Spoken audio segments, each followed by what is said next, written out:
Welcome to KeepSafe Food. I'm Mary Angela Miller, and today I'm going to show you 10 atypical tips that you probably have right available to you in your kitchen to help keep safe food.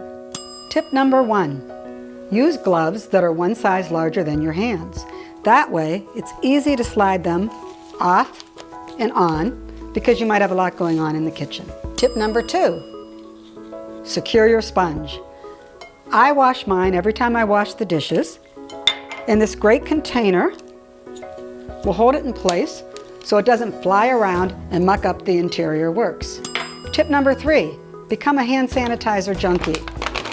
Now, I'm not suggesting that you overuse them, but you might want this glamorous glittery one to put in your purse. Here's one for your pocket so that you can have clean hands everywhere you go. Tip number 4 is to use a sturdy cutting board and separate chopping mats to prevent cross-contamination.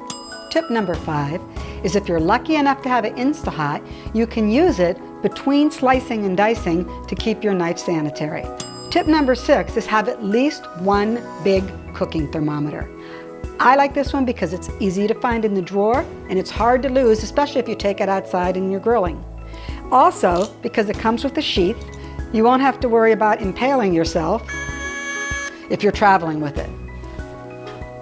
Tip number 7 is to make sure you have a safe cooking temperature guide handy. Look, there's one right here on the chopping mats.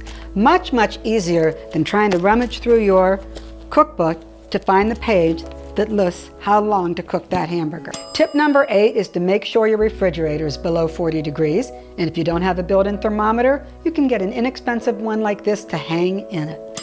Tip number 9 is to use ice. I have mine in this dip chiller. That way, you can serve it on the serving line and make sure the food stays chilled. Tip number 10 is to use your cell phone. If you're hosting a party, I want to walk around and socialize with my guests. Whoops! That's telling me that it's time to either refresh or refrigerate my appetizers because they've been out for 2 hours. There you have it. Take a look around your kitchen and see what you can do to keep safe food with the things that are right at your fingertips. Protect your plate with KeepSafe Food.